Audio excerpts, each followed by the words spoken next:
ரொம்ப முக்கியமான 2 வார்த்தைகள் இருக்கிறது. ரொம்ப முக்கியமான வார்த்தை 2 இருக்கிறது.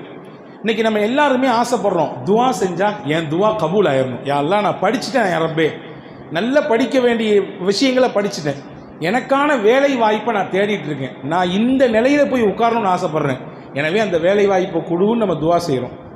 யாரெல்லாம் பிள்ளையை பெற்றேன் வளர்த்தேன், அதை நல்லபடியாக ஒழுக்கமாக கற்பித்து வச்சுருக்கேன், நல்ல வரன் வந்து சேரணும், மாப்பிள்ளையும் நல்லா இருக்கணும், வந்து சேரக்கூடிய பொண்ணும் நல்லா இருக்கணும், யாரெல்லாம் அப்படியான வரணத்தை கொண்டு வந்து சேரு. யாரெல்லாம் என் உழைப்பை போட்டிருக்கிறேன், என்னுடைய வருமானத்தை ஈட்டுவதற்காக வேண்டி முதலையும் போட்டிருக்கிறேன், நீ லாபத்தை தருவது நீனாக இருக்கிறாய், யா அல்லாஹ் என்னுடைய வியாபாரத்தில் லாபத்தை கொடு.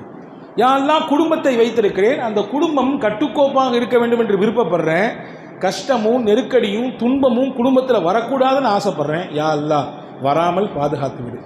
இறைவான் நான் கை நீட்டி சில இடத்திலே கடனை வாங்கிவிட்டேன், அந்த கடனை அடைக்க வேண்டும், கடனை அடைக்காமல் நான் மரணித்து விட்டால் என்னை நீ பிடித்துக் கொள்வாயே, உன்னிடத்தில் எந்த மூஞ்சை கொண்டு வைத்துக்கொண்டு நிற்பது உன்னிடத்தில் என்ற பயத்தோடு கடனை அடைக்க எனக்கு வழியை கொடு ரப்பே என்று துவா செய்கிறோம்.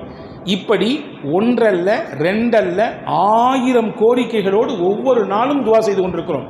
நோயோடும் நொம்பலத்தோடும் வாழுகிறேன் இறைவா, எனக்கு இந்த நோயை நிறைவேற்றி கொடு, இதை நீக்கி கொடு என்று கேட்கிறோம். இந்த பிரார்த்தனைகள் எல்லாம் அங்கீகரிக்கப்பட வேண்டும் என்ற ஆசையும் நமக்கு இருக்கிறது. யாருக்காவது ஆசை இல்லாமல் இருக்கா? நம்ம கேட்குற துவாவெல்லாம் கண்டிப்பாக அல்லாஹ் ஏற்றுக்கணும், ஆசை இருக்கா இல்லையா? அதன் ரகசியம்தான் இதுக்குள்ளே 2 வார்த்தை இருக்கிறது. என்ன வார்த்தை அது?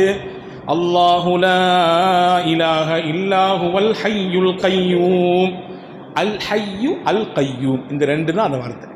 இந்த 2 வார்த்தை இந்த ஆயத்துல் குர்சியில் அல்லாஹ் வச்சதுனால தான் ஆயத்துல் குர்சியே பலமிக்கதாக மாறிப்போனது. சாதாரண வார்த்தைகள் அல்ல இந்த 2ம்.